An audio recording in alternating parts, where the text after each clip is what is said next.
बच्चों, स्वागत है आप सभी का हमारे YouTube चैनल में। आइए देखते हैं, आज हम लोग घनमूल के बारे में चर्चा करेंगे। आज हम लोग बेसिकली घनमूल कैसे निकालें ये सीखने जा रहे हैं। ठीक है, इस चैप्टर में हमने क्रम से 6-7 वीडियो अपलोड कर दिए हैं। ठीक है, इनको आप क्रम वाइज देखते चले जाइए, पार्ट 1, पार्ट 4, पार्ट 3 ऐसे करके देख लीजिए। देखिए, इस चैप्टर को आप ये मत समझना कि ये चैप्टर जितने भी क्वेश्चन इस चैप्टर में कराए गए वो यहीं मिलेंगे। इस चैप्टर की खासियत ये है कि यहाँ के क्वेश्चन कुछ सिंप्लीफिकेशन में भी मिलेंगे और कुछ घातांक करड़ी वाले चैप्टर में भी मिलेंगे ना। तो ये आप मान लीजिए ना कि एक साथ आप 3 चैप्टर सॉल्व कर रहे हैं, एक घातांक करड़ी, एक सरलीकरण और एक ये वर्गमूल घनमूल, है ना।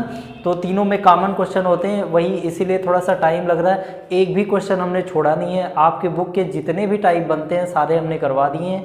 यदि कोई प्रॉब्लम होगी तो आप कमेंट बॉक्स में करना, हम आपको समझाएंगे। आइए देखते हैं, आज हम लोग घन निकालने की बहुत ही बेहतरीन ट्रिक पढ़ने वाले हैं ना। घनमूल कैसे निकालें, घनमूल कैसे निकालें, घनमूल निकालने की एक बेहतरीन ट्रिक पढ़ रहे हैं। टाइम ज़्यादा ना लगे इसलिए कुछ प्रश्न हमने लिख रखे हैं। पहले इधर से हम एक नियम बना लेते हैं। हमने कहा था आप 10 तक घन जरूर याद कर लीजिएगा। उम्मीद है आप लोगों ने याद कर लिया होगा। नहीं याद है तो फिर क्लास में हम आपको किसी न किसी तरह याद भी करवा देंगे। फिलहाल हम ये पहले सीख लेते हैं कि कैसे हम इन 10 तक की संख्याओं को याद करके इतनी बड़ी बड़ी संख्याओं का घनमूल निकालें। हाँ, एक बात और गौर करना, देखो जब हम वर्गमूल निकालते हैं तो यहाँ पर करड़ी में कुछ नहीं लिखा रहता है। अभी यहाँ पर करड़ी में 3 लिखा हुआ है, इसका मतलब इसका हमें घनमूल निकालना है। ठीक है ना। आइए देखते हैं, इसका नियम समझते हैं। देखो एक बात ध्यान रखना, देखो वर्गमूल में भी हमने नियम बताया था। तो हमने कहा था इकाई अंक देख कर नियम बना लो। जो लोग नहीं देखे हैं आप वर्गमूल वाला वीडियो देख सकते हैं, पार्ट 2 या पार्ट 3 था, आप देख सकते हैं। ठीक है ना। आइए देखते हैं, हम उसी तरह घनमूल का भी कोई एक नियम बनाने का प्रयास करते हैं। जैसे देखना, यहाँ पर जब हम 1 का क्यूब करते हैं तो 1 ही आता है। ठीक है ना। और देखिए ध्यान से, जब 4 का क्यूब करते हैं तो 4 ही आता है। मतलब 1 का क्यूब करते हैं तो 1 आता है, 4 का क्यूब करते हैं तो 4 आता है। और ऐसी संख्या का वर्ग जिसका इकाई अंक 5 हो उसका भी 5 ही आता है। वर्ग नहीं, घन। 1 का घन करेंगे इकाई अंक 1 ही मिलेगा। ऐसी संख्या जिसका इकाई अंक 4 हो उसका घन करेंगे इकाई अंक 4 ही मिलेगा। ऐसी संख्या जिसका इकाई अंक 5 हो, घन करोगे 5 ही मिलेगा। 6 हो 6 ही मिलेगा। 9 हो तो 9 ही मिलेगा और 0 हो तो 0 ही मिलेगा ना। इस प्रकार से आपने देखा एक ऐसी संख्या जिसका इकाई अंक जितना होता है वही संख्या प्राप्त हो जाती है जब उसका घन करते हैं तब ना। उसमें कौन सी वो डिजिट हैं जिनका इकाई अंक बदलता नहीं है। उसमें 1 का इकाई अंक नहीं बदलता, 5 का इकाई अंक नहीं बदलता, 4 का इकाई अंक नहीं बदलता, 9 का नहीं बदलता और 0 का नहीं बदलता। तो बदलता किसका है, ठीक है ना। हम ये देख लेते हैं बदलता किसका है। 2 का इकाई अंक बदल जाता है, 3 का इकाई अंक बदल जाता है, 6 का बदल जाता है, 7 का बदल जाता है और 8 का बदल जाता है। ठीक है ना। यानी ये टोटल, हाँ एक ये देखो छूट गया था, वही गलती हो रही थी। 6 का भी तो क्यूब करते हैं तो इकाई अंक 6 ही आता है, मतलब ये भी नहीं बदलता।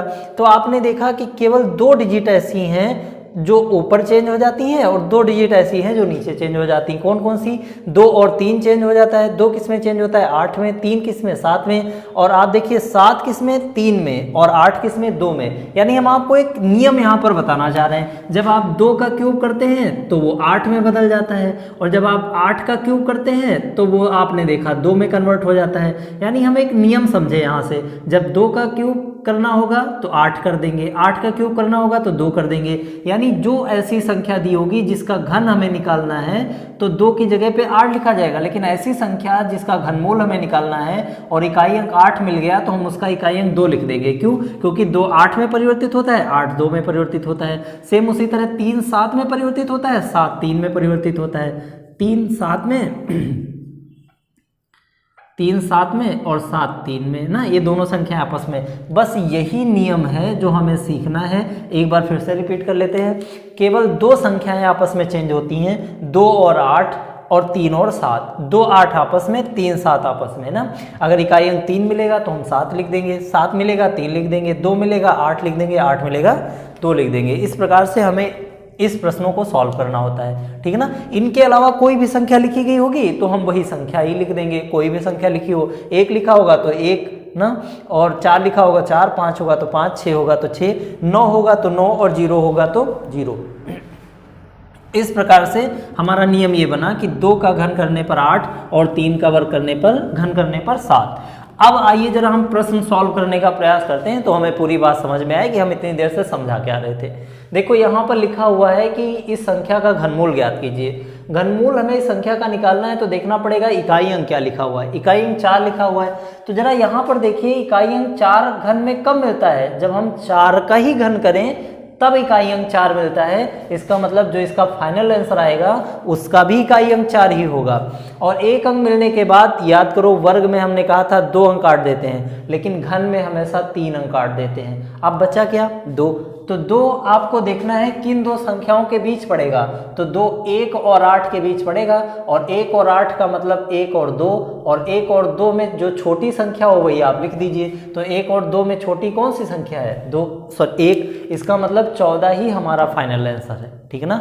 हमें लगता है आपको समझ में आया होगा। अगर नहीं आया तो आइए अगला प्रश्न करने का प्रयास करते हैं, आपको ठीक से समझ में आ जाएगा। इकाई अंक कितना लिखा है, 4, और 4 जब इकाई अंक आता है तो इसका मतलब वो वर्ग किसका किया गया होगा, 4 का ही वर्ग किया गया होगा। जब इकाई अंक 4 आता है तो हम 4 ही लिखते हैं, 3 अंक काट देते हैं। अब देखना है 12 किसके बीच पड़ेगा, तो आप देखिए 12 8 और 27 के बीच पड़ेगा। 8 और 27 का मतलब ये हो गया 2 और 3 के बीच पड़ रहा है, और 2 और 3 में छोटा कौन है, 2, यानी यही हमारा फाइनल आंसर हो गया। आइए इस प्रश्न को सॉल्व करने का प्रयास करते हैं। यहाँ पर लिखा हुआ है 3, आप याद करो हमने कहा था जब 3 होगा तो 7 लिख देंगे, 7 होगा तो 3 लिख देंगे। तो यहाँ पर 3 था तो हम 7 लिख देंगे, 3 अंक काट देंगे। हमें देखना है 19 किसके किसके बीच पड़ेगा, तो आप ध्यान दीजिए 19 फिर 2 और 3 के बीच पड़ रहा है, और 2 और 3 में छोटा है 2, इसीलिए यही आपका फाइनल आंसर हो जाएगा। इसका मतलब 27 का एक घन लिखा हुआ है, 24 का एक घन लिखा हुआ है, 14 का घन लिखा हुआ है। तो इस तरह से दोस्तों आपको लग रहा होगा, अगर वीडियो अच्छा लगा, समझ में आ गया है, तो आप वीडियो को लाइक कर दीजिए, अपने दोस्तों में शेयर कर दीजिएगा, चैनल को सब्सक्राइब करवा दीजिएगा, और अधिक से अधिक लोगों को जोड़ने का प्रयास करिएगा। आइए देखते हैं, यहाँ पर 3 लिखा हुआ है, अभी समझाया था 3 होगा तो 7 लिखेंगे, 7 लिख दिया। अब देखिए 3 अंक काट दीजिए और बचा 103, जरा मिला लीजिए यहाँ पर कौन सी ऐसी संख्या है जिसके बीच 103 पड़ेगा। तो आप देख रहे होंगे 103 हमें देखना है, तो 64 और 125 के बीच में ही तो पड़ेगा 103। 64 और 25 का मतलब 4 और 5 के बीच, 4 और 5 में छोटी संख्या है 4, वही आपका फाइनल आंसर हो जाएगी। इस प्रकार से आपको करना था। आइए एक प्रश्न और बचा, ये कर देते हैं, इसके बाद अब आपकी जिम्मेदारी रहेगी कि आप घर पर ट्राई करिएगा। 2 लिखा हुआ है, अभी एक नियम बताया था, जब 2 होगा तो 8 लिख देंगे, 8 होगा तो 2 लिख देंगे, वही दोनों लाइनें हमें याद करना है, 3 7 वाली, 2 8 वाली, ठीक है ना। तो 2 लिखा है तो 8 लिख देंगे, 3 अंक काट देंगे। अब देखना है 681, तो आप देखिए 681 इन दोनों संख्याओं के बीच पड़ रहा है, और इन दोनों संख्याओं का मतलब 8 और 9, 8 और 9 में छोटा है 8, वही आपका फाइनल आंसर हो गया। इस प्रकार से इस प्रश्न को भी आप सॉल्व कर सकते थे, किसी भी संख्या का आप घनमूल निकाल सकते हो। अब आपकी बारी है, अब आप घर पर अपने मन से कुछ संख्याएं ले लीजिए, गुणा करके पहले लिख लीजिए ना, फिर उनका आप घनमूल इसी प्रकार से प्रैक्टिस करके निकाल लीजिए। हमें लगता है आपको बेहतर समझ में आया होगा।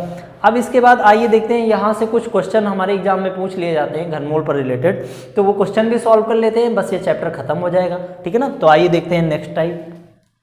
आइए बच्चों देखते हैं, ये अलग टाइप के प्रश्न हैं, इनको कैसे सॉल्व किया जाए। ये महत्वपूर्ण प्रश्न होते हैं, इनके बारे में आइए चर्चा कर लेते हैं। बहुत ही अच्छे से प्रश्न हैं,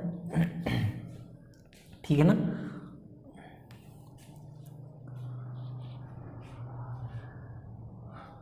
आइए बच्चों देखते हैं अगले प्रश्न, ठीक है।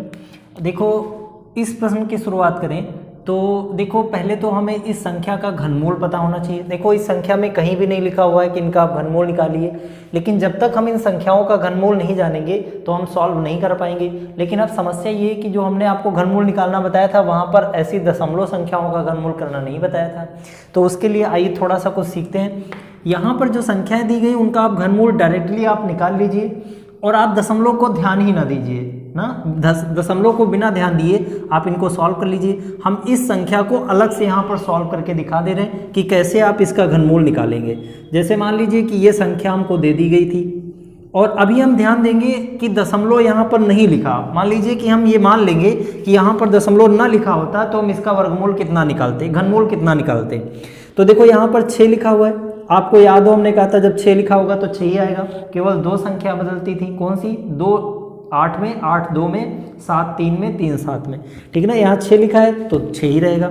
इसके बाद 3 अंक काट दिए जाते थे। अब याद करो 176 किन दो संख्याओं के घनों के बीच पड़ता था, याद आया ना?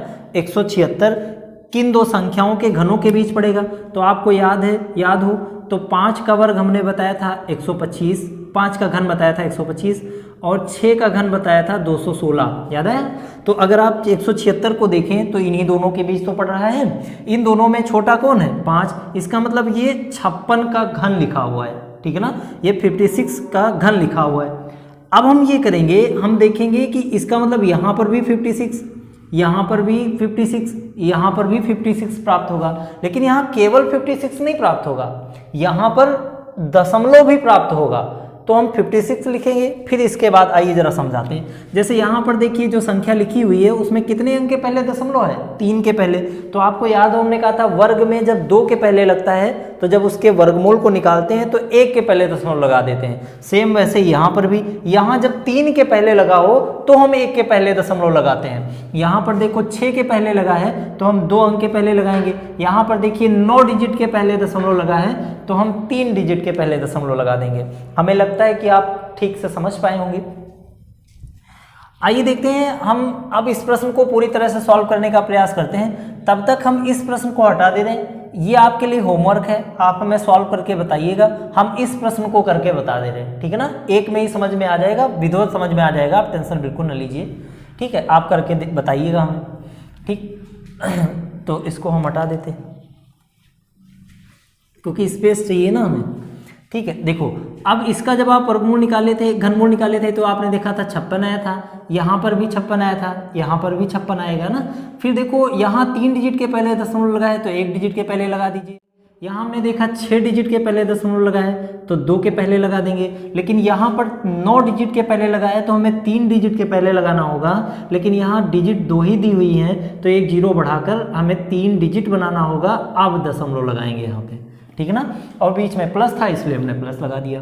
अब बस कुछ नहीं करना है, इनको जोड़ देना है, वही फाइनल आंसर होगा। जोड़ेंगे कैसे? हमेशा दशमलव के नीचे दशमलव रखेंगे, ये जरूर ध्यान रखेंगे क्योंकि गलती हमसे यहीं पर होगी, दशमलव के नीचे दशमलव, ठीक है ना। अब जोड़ दीजिए 6 5 11, 6 5 11 और 1 12 और 6 5 और 1 6, यही फाइनल आंसर होगा। इस प्रकार से हम कोई भी प्रश्न कर सकते हैं, ठीक है ना। आइए देखते हैं सेकंड वाला भी सॉल्व करते हैं, इसको भी सॉल्व करते हैं। इसका भी पहले वर्गमूल निकाल लेते हैं, 681 472, ठीक है ना। आइए इसका भी पहले वर्गमूल नहीं घनमूल ना। देखो 2 लिखा है, आपको समझाया था 2 होगा तो 8 लिखेंगे, 8 होगा तो 2 लिखेंगे, याद है। अब इसको हटा दीजिए। अब ये देख लीजिए कि 681 किन दो संख्याओं के वर्गों के बीच पड़ेगा, 681 किन दो संख्याओं के वर्गों के बीच पड़ेगा। तो आप ध्यान दें, तो अगर आप 8 और 9 के वर्ग घनों को देखें ना, किन दो घनों के बीच पढ़ना है, दो संख्याओं के घनों के बीच देखना है कौन सी ऐसी 2 संख्या है जिनके घनों के बीच ये पड़ेगा ना। तो इन दोनों संख्याओं का आप घन निकालें, ये आएगा 512 और 9 का होता है कितना 729। तो देखो ये 681 इन्हीं दोनों के बीच तो पड़ेगा और इन दोनों में छोटा है 8, इसका मतलब यहाँ पर 8 आएगा। तो ये कंफर्म हो गया कि इन संख्याओं का घनमूल कितना आएगा 88, यानी इन संख्याओं का घनमूल 88। आइए लिख लेते हैं, हर जगह पे आप 88 88 88 लिखते चले जाइए। और अब इसके बाद यहाँ 3 डिजिट के पहले दशमलव लगा है तो 2 के पहले लगा दीजिए। यहाँ 6 के पहले लगा है तो 2 डिजिट के पहले, 3 के पहले लगा था तो 1 डिजिट के पहले, 6 के पहले लगा है तो 2 डिजिट के पहले, यहाँ 9 के पहले लगा है तो 3 डिजिट बनानी पड़ेगी। ये आपका फाइनल आंसर बन गया, ठीक है ना। बस आप जोड़ दीजिए, बस आपका आंसर निकल आएगा, ठीक ना। हमेशा दशमलव के नीचे दशमलव, अभी 1 डिजिट और है, हमेशा दशमलव के नीचे दशमलव। अब आप जोड़ते चले जाइए, 8 8 8 16 6 8 8 16 1 7 8 8 और 1 9। इस प्रकार से आपका ये भी फाइनल आंसर हो गया ना। इस तरह से आपको कोई भी प्रश्न दे दिया जाए आप सॉल्व कर लेंगे। आइए बच्चों देखते हैं जो लास्ट के 2 क्वेश्चन थे, बच्चों देखा जाए इसको कैसे करें। देखो यहाँ पर पहले हम आपको बेसिक तरीका बता देते हैं, फिर एक शॉर्ट ट्रिक इसकी बताएंगे, क्वेश्चन को देखते ही कैसे जवाब दिया जाए ना। ये महत्वपूर्ण प्रश्न है, ये दोनों महत्वपूर्ण प्रश्न हैं, दोनों पूछे गए हैं, एक एक करके दोनों के बारे में बता देते हैं, समझा देते हैं। ठीक है, देखो पहले तो इस p को आप अंदर मल्टीप्लाई कर दीजिए। जब आप p को इससे मल्टीप्लाई करेंगे तो p³ बनेगा। जब आप p को यहाँ मल्टीप्लाई करेंगे तो 3p² बनेगा। जब आप p को यहाँ मल्टीप्लाई करेंगे तो 3p बनेगा और लास्ट में 1 लिखा है। अच्छा, एक को हम एक का क्यूब भी कर सकते हैं, क्योंकि किसी भी एक का जब आप कोई भी पावर लगाओगे उसका आंसर एक ही आएगा। फिर देखो यहाँ 3 लिखा था, करड़ी में 3 लिखा रहने दो। देखना यहाँ पर एक फार्मूला बन रहा है, a³ + b³। यहाँ पर 3p कॉमन ले लीजिए तो 3ab a + b बनेगा। आइए जरा एक बार और सॉल्व कर देते हैं तो आपको अच्छे से दिख जाएगा। p³ इसको जरा पहले लिख दीजिए, इसको। अब इन दोनों में 3p कॉमन ले लीजिए। जैसे ही आप 3p कॉमन लेंगे यहाँ पर एक p बचेगा, यहाँ पर 3p पूरा कॉमन हो जाएगा तो 1 बचेगा। देखिए यहाँ पर एक फार्मूला दिख रहा होगा अब, a³ + b³ + 3ab a + b। तो ये फार्मूला किसका होता है? a + b का होल क्यूब का, a + b के होल क्यूब का। और a यहाँ पर है p, b यहाँ पर है 1, और ये करड़ी में लिखा था 3। तो जब करड़ी हटाई जाती है तो वो पावर 1/, में आ जाती है। ठीक है ना, जब ये करड़ी हटाई जाती है तो यहाँ पर जो लिखा होता है वो पावर में 1/, में आ जाती है। ये दोनों कैंसिल हो जाएंगे तो आपका फाइनल बनेगा 1 + p + 1। और p आपको दिया गया था 999, बस उसमें 1 जोड़ दीजिए और 999 में 1 जोड़ेंगे तो फाइनल आंसर कितना बनेगा?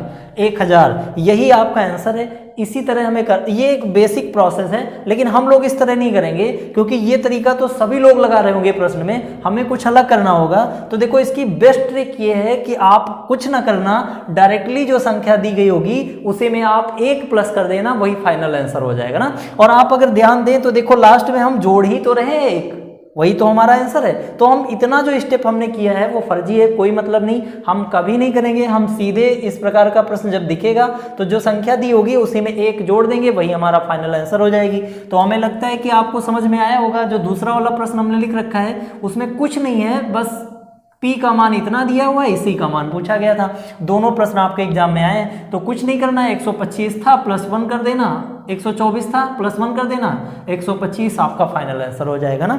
इस प्रकार से दोस्तों ये घनमूल वाले भी क्वेश्चन समाप्त हो गए।